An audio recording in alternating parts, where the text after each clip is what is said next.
So it appears that I may well have made a bit of a social faux pas.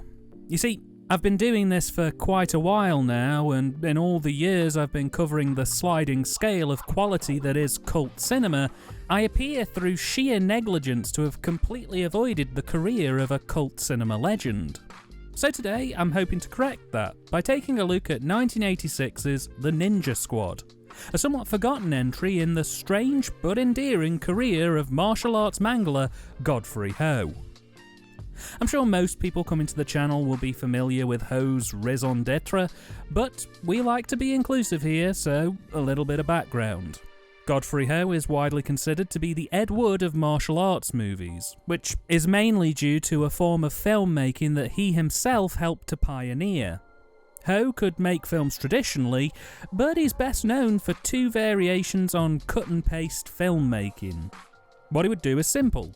He'd buy up existing martial arts movies, or shoot multiple shorter martial arts movies, usually running between 50 and 70 minutes max, as part of a block filmmaking technique. He'd then cut these multiple films together to create longer, full-feature pictures, usually going out to film bridging shots between the two films years after they'd finished production to help smooth over the fact that the two films weren't related in any way. To put that into context, this would be a bit like if someone bought the rights to The Terminator and RoboCop, then went out in the modern day and filmed 15 minutes of new footage that helped to make it look like the two films were in fact a single film, and then they cut the two movies together with the new footage and released it as a brand new film called RoboCop and the Ninjas vs. The Terminator. Oh yeah, that's another point. Because most of these films were recut to appeal to a Western market, the new footage that Ho would insert into the existing films would often feature ninjas played by Western actors, usually colour-coded without so much as a nickname to help define their characters. They'd have a plot loosely tied to the other plots of the other films, but quite literally these characters would just be called Red Ninja, Pink Ninja, Blue Ninja, and so on. And on the really low-budget releases, Ho wouldn't even bother merging two films together to make a buck. He'd just take a 60-minute film he'd shot previously and insert 20 to 25 minutes of new material he'd shot in bulk for other movies to help pad the runtime out to hit that sweet 80-minute international distribution range. Because he was so prolific in his field from the late 70s to the early 90s, we're not entirely sure exactly how many movies Ho worked on. As a director, IMDb has him at 150 credits, with 124 credits given to him as a writer. But in reality, these are just the ones we know for a fact that he worked on, and it's actually probably significantly more than that, due to the fact that he worked on quite a few films uncredited, and in some cases used pseudonyms periodically throughout his career. Also not helping matters is that sometimes international distribution companies would rename his films, cut them down slightly, usually for TV broadcast, and then release them without Ho's blessing. Meaning, not only is there a distinct chance that he could be closer to 200 directing credits, but it's equally possible that some films he's credited for are in fact slightly edited duplicates of films released internationally. Anyway, Ho retired in the year 2000 and currently teaches at the Hong Kong School of Film, which, hey, of all the endings the guy could have had, that one probably seems like the best. But anyway, we're here to talk about The Ninja Squad. This film is one of the cheaper efforts on Ho's part. It's just a single film with about 20 minutes of new footage bolted onto it. And it's a bit of a mixed bag to behold, quite honestly. So, the plot of the main film follows a guy called Billy. In the opening scene of the film, which is bolt-on footage, a mysterious pink ninja teaches a then prepubescent Billy about the art and secret history of the ninja and their ways. Billy's enthralled and begins an intense training period with his new pink master. We then cut to 10 years later and the film begins proper, with a now fully grown-up Billy in his early 20s returning to his home city, having completed his ninja training with the aim of reconnecting with his family. However, upon arriving in his family's village, it becomes apparent that something's definitely amiss. While his mum and siblings are happy to see him, trouble almost immediately starts brewing when a local gang rock up to the village and start collecting rent from all of the villagers. When Billy stops the gang and tells them that his family don't have to pay rent on their house because his father bought it outright years ago, the gang tell him to fuck off and basically threaten to burn his house down if they don't pay up ASAP. When Billy's brother stands up to the gang, a fight breaks out, and once Billy's ninja skills are put to the test, the gang quickly retreats, swearing vengeance. After this incident, Billy and his sort of girlfriend, Lisa, go to lunch, where the pair discuss what Billy is going to do now that he's back in the city. Billy says he wants to get a job to help support his family who've fallen into hard times. In particular, he'd like to work for the police. Lisa, who just so happens to be the chief of police's daughter, tells Billy that there are openings in the force, and later that evening, Lisa heads home to try and float the idea of hiring Billy. After speaking to her father, he's keen to get more, quote, good men, i.e. ones who like punching first and questioning their morality second, yikes, on the force. But before Lisa can name-drop Billy, her dad launches into an angry monologue about how Billy is a bad influence, a ninja, and should never be trusted. And he forbids Lisa from seeing him. The next day, another street gang attack a woman leaving a meeting and grab her purse. Billy sees this and kicks the gang's arses before taking the purse back to the woman, who introduces herself as Ivy, the manager or boss of a local bar, who offers Billy money at first, and when he refuses, instead offers to buy him a drink at the bar and to talk about how she could repay him more properly. It's at this point that we're introduced to our main villain for the film, Larry, a mob boss who's currently managing the various street gangs in the area. Larry is leading an annual meeting with the various gang leaders to discuss the next steps in their plan to fully take over the city. It's at this point that Larry gets one of his goons to usher in a large number of young girls, including Billy's sister. These women have been kidnapped to act as couriers for the larger gangs so that the gang members themselves don't have to do any dirty work. Billy is clearly quite distressed about the disappearance of his sister, but help arrives in the form of a gent called King, who offers to tell Billy who took his sister in exchange for Billy getting King his land back. Billy agrees, and after a long and bloody sequence in which Billy, his brother and King storm the scrubland, killing most of the gang members there and, as an unexpected byproduct, freeing a ton of kidnapped children too, Larry's informed in the most bizarre way that all his men are dead, which finally prompts the mob boss to put out a hit on whoever did this, even though it's clearly Billy. Later that night, the gang retaliate by doing it's kind of a drive-by, but it's done on foot, so, I don't know, a run-by? I don't know, basically they go to Billy's mum's house and shoot up the place, killing Billy's mum in the process before fleeing. And this sets in motion the third act of the film, which is basically just an eye for an eye narrative, in which Billy kills a ton of gang members and so the gang retaliate by killing someone Billy loves, which in turn fuels Billy to kill more gang members, and this all escalates to a fiery finale in which Billy and Larry come face to face for a final showdown that'll once and for all decide if the city stays safe or falls to the corruption of the gangs. So that's about an hour of the runtime. But Dan, I hear you cry, what about the bolt-on footage? Well, the bolt-on footage is basically about 20 minutes of padding. It follows a pink ninja called Gordon, who's been spliced in to play Billy's master. He's a ninja expert extraordinaire, but he receives an anonymous letter threatening the deaths of all ninja if he doesn't comply with the demands of the sender. The sender is Ivan, the red ninja. And basically the majority of this footage is spliced in amongst the Billy story and is just the red ninja goes up against various other colour-coded ninjas, periodically sending proof of their slayings to Gordon to prove that he isn't bluffing. Ivan's ultimate end goal is to kill all ninja so that he can be the only one and in turn be unstoppable, because if no one knows the art of the ninja, no one will be able to stop Ivan.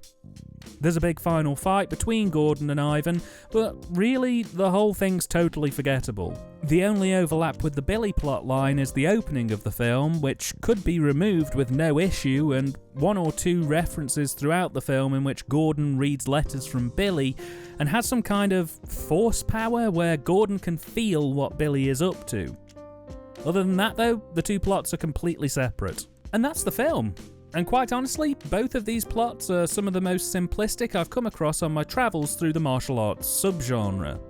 In fact, if it wasn't for the fact that these two plots had been Frankensteined together, I'd have probably missed this movie out altogether. It's not that the script's bad, you understand, it's just very simplistic, to the point that it's just not particularly interesting or groundbreaking. It's quite literally just your bog-standard revenge escalation flick, with the B-plot being somewhat forced in whenever the film can remember to cut back to it. It's just kind of left me in a bit of a difficult place, really, because I don't know how to tackle this one. I'm thinking, do I judge this as two separate movies, or do I judge them as a singular product? Because if we're talking singularly, the pacing for Billy's film is pretty solid. It may well be quite repetitive past the second act, there's only so many ways you can do he kills one of ours, we'll kill one of his as a plotline, but it keeps a steady hand on the rudder and delivers a film that, while not exactly revolutionary, is relatively sturdy as a piece of work. However, if we're talking about this film as a singular product, the bolt-on footage absolutely wrecks the pacing of the film. It basically serves no purpose other than to interrupt an otherwise pretty decently paced movie with an extra 2 to 5 minutes of ninja fights every now and then. And while I have no problem with ninja fights, if it comes to the detriment of the film having to constantly rebuild its momentum, then it's damaging the viewing experience, and with it the script too, ultimately. Obviously, this film wasn't written in English, and as such the script has been localised and dubbed by what appears to be either an Australian or a New Zealand company. It's hard to say. And for the most part, the dialogue's campy, light-hearted, and in no way written to be taken seriously. There's a healthy scoop of melodrama on display here in both parts of the film, which really helps keep things nice and easy going. I'm a sucker for a bit of ham, and this film delivers that in spades. And that's before we even get to the vocal performances, but more on that later. We've spoken about Godfrey Ho already, but the script for this was written by Stephen So under the pseudonym Stephen Soul. He has 20 writing credits in a career spanning from 1979 to 1988. I'm fairly sure he isn't a pseudonym for Godfrey Ho, but given he disappeared from the filmmaking scene shortly after Ho started to slow down a bit on making movies, I honestly wouldn't completely rule out the possibility that he doesn't really exist. On the direction front, we've got no grumbles here. It's not winning any awards anytime soon, but it's streets better than some of the martial arts dross that's slunk into my reviews over the years. What we have here is a relatively clear vision that quite often at least attempts to be a bit more interesting than point and shoot. It might not do anything that excels or surpasses my expectations, but it's a competently directed piece that uses the filmmaking process to help enhance the storytelling process in ways that just the script alone isn't really able to do. It's basically a similar situation to my thoughts on the script, really, in the sense that the actual main plotline is very well handled, and the bolt-on footage, while not awful, is definitely more of a hindrance than a help, honestly. The fight choreography is some of the better handled work I've seen in films of this kind of business. They choose to work with soft touch combat combined with masking techniques to make it look like the hits are landing, when in fact most of them are either soft taps or nudges, and the rest are no contact at all, but just filmed in a way to make it look like contact's been made. And here, they nail the brief. Barring one or two moments where it's clearly just a bad choice of angle, I'd say that the majority of this film almost perfectly covers the fight choreography. The fights are ultra fast paced, complex, and give the appearance of showing you a lot more than is probably actually going on. Combine this intricacy with some genuinely bizarre moments, such as a sequence where the ninjas launch their swords at each other and they clash in mid-air before flying back to their owners, and I feel like they've got the balance just right in terms of delivering something high on action and executed with a distinct level of professionalism. And similar things could be said about the Cine too, honestly. We have a pretty decent range for most of the film's runtime, with conventional film rules more or less being followed as closely as possible. Dramatic moments focus more on close-ups that show rather than tell the audience what's happening, combat shots are played wide with the occasional mid and close-up thrown in for good measure to help you push into the action while still letting you see the wider fight as it unfolds in all its spectacle. In fact, the only thing I can really say about the cine that I have any kind of grumbles about is that the night footage is shot a little too dark, meaning that there are a few moments in the film where I genuinely have no idea what's supposed to be happening on screen. That, and secondly, and this ties a bit into the direction, the way the cine is handled in the bolt-on footage isn't quite the same structurally to the main feature, making those transitions a little bit harder to come to terms with. But, outside of those points, this is a more than decent attempt and one of the better examples for the martial arts genre that I've seen. Performance-wise, okay, we have a bit of a mystery on our hands. A lot of the cast are either miscredited, uncredited, or all we have is their names with no link as to which character they actually played. The majority of the bolt-on cast are accounted for, which is one of the more frustrating aspects of this film because, while it is nice to see Richard Harrison, a long-time collaborator with Ho, appear in this film, and while he does give a wonderfully camp performance that was both entertaining and genuinely well handled, outside of him and Dave Wheeler, who plays Ivan the Red Ninja, none of the other performers are all that memorable for the bolt-on footage. And the main film has a very sketchy cast list, with only a very small number of the cast actually fully credited. Of note, Billy is uncredited, but I think he's a great leading man, who really leaves a memorable presence. I'd say Marianne De La Riva as Lisa is great in her supporting role. The rest of the cast do fine, but again, they maybe just all fall a bit short of being something truly special. Honestly, it's the vocal performances you want to watch for this one, as 90% of the gang members sound like variations on Beavis, and Billy sounds like the most chilled out guy who's out for revenge that I've ever seen. Nothing seems to faze him. It's really quite an astounding performance, and I really don't know what the voiceover crew were thinking when they did what they did with this, but yeah, when combined with the physical performances, which are largely played straight, if not a bit garish due to the excessive costume choices, it's a total trip of a dub. Finally, the soundtrack. It's one of the best OSTs I've heard for a martial arts movie. And that seriously surprised me. The whole thing is 80s rock with just a dash of pop thrown into the mix, but it's an absolute banger.